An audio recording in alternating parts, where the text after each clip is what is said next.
नमस्कार कल्पना किचन को आपण को स्वागत। आज आमे बनैबा मुग काकरा। आपण तो अटा काकरा खाइथिबे, सुजी काकरा खाइथिबे, केबे मुगरे तैयारी काकरा खाइछंती? जदि तो खाइथिबे तेबे तार स्वाद निहाती जानिथिबे। तेबे आसंतु आज आमे बनैबा मुग डाली रे काकरा। सेथि पई मु एठी गोटे ताटियारे गोटे कटोरी बा ताटियारे मु नेइछि मुग डाली। ताकू मु गोटे घंटा पाई बतुरेकी रखी दउछि। देखंतु एमती भाबरे मु मुग डाली को सबु बतुरे दउछि। आ गोटे घंटा पाई छाड़ी दउछि। एई मुग डाली रो काकरा बहुत सुंदर लागि थाए। आउ आपण आकु छोट छुआ को मध्य देई पारिबे। एमिति तो पिला माने डाली खाइबा पाई पसंद करंतिनी, एमिति मुग डाली रो काकरा बनै कि दियंतु, देखिबे निहाती खाइबे। एठी मोर मुग डाली भल भाबरे बतुरी गलानी। मु ताकू भल भाबरे धोई धाइकी छाणी नउछि। तापरे डाली को छाणी आने की मु एठी मिक्सर जार रे दउछि। सब डाली गुडी को मु एठी मिक्सर जार रे दउछि। आ 2-3टी गुजराती मध्य दउछि बास्ना पाई।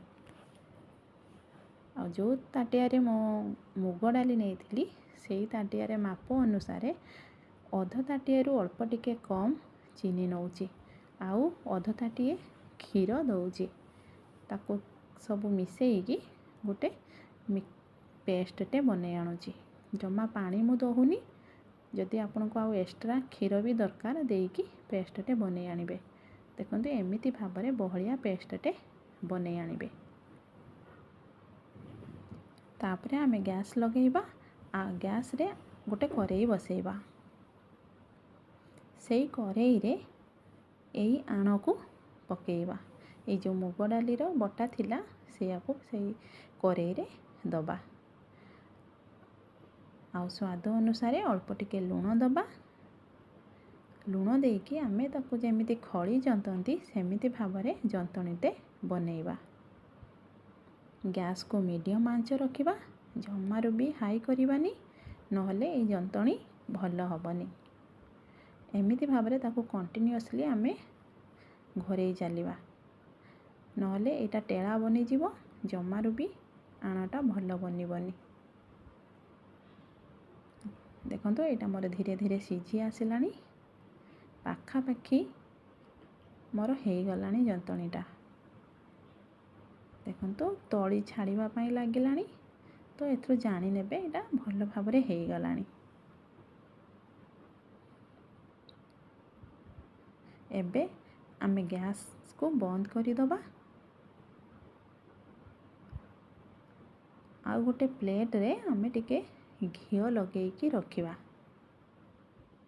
आ सेई जो जंतणी थिला सेई जंतणी रे टिके कुरा नड़िया पकेइकी पुणी ताकू टिके मिक्स कर नबा भल भाबरे।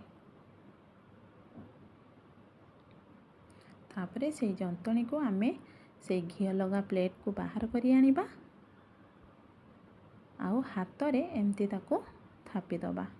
पूरा समान करिकी गोल शेप रे आमे ताको थापी नबा। हाथ रे टिके पानी लगेइकी हो बा तेल लगेइकी एमती आमे थापी नबा। तापरे आमे ताको एठी 10 रु 15 मिनिट ठंडा हवा पाई छाड़ी दबा। एठी ठंडा होउथबा भितरे आमे गैस ऑन करिकी आउ गोटे करेई बसेइबा। करेईटा गरम होला परे सेथिरे आमे तेल दबा। तेलटा को गरम हवा पाई छाड़ी दबा।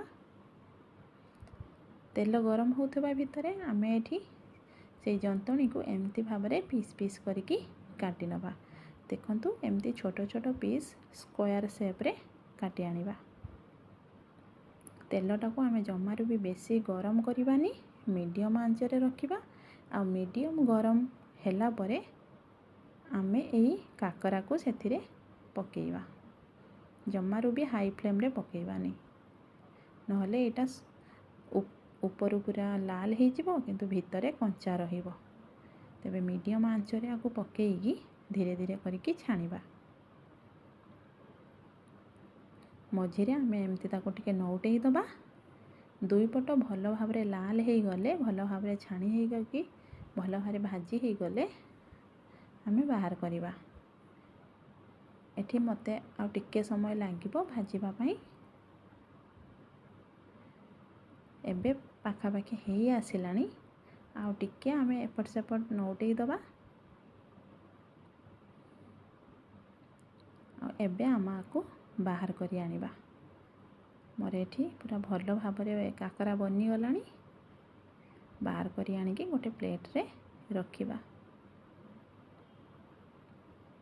এই କାକରା ଛାଣୁ ଛାଣୁ ପୁରା ଘର ବହୁତ ସୁନ୍ଦର ବାସ୍ନା ହୁଏ। ମୁଗ ଡାଲିର ବାସ୍ନା ବହୁତ ସୁନ୍ଦର ବାସ୍ନା ହେଇଥାଏ।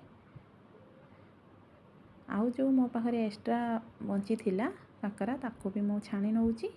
ଏମିତି କରିକି ସବୁ କାକରାକୁ ମୁଁ ଛାଣି ଆଣିଛି। এই କାକରା ଖାଇବା ପାଇଁ ବହୁତ ସୁଆଦିଆ ଲାଗେ। ଉପରୁ ଟିକେ କୁଡ଼କୁଡ଼ିଆ ଲାଗେ, ଭିତରେ ପୁରା ସ୍ପଞ୍ଜି ଟାଇପ୍ର ନରମ ହେଇଥାଏ।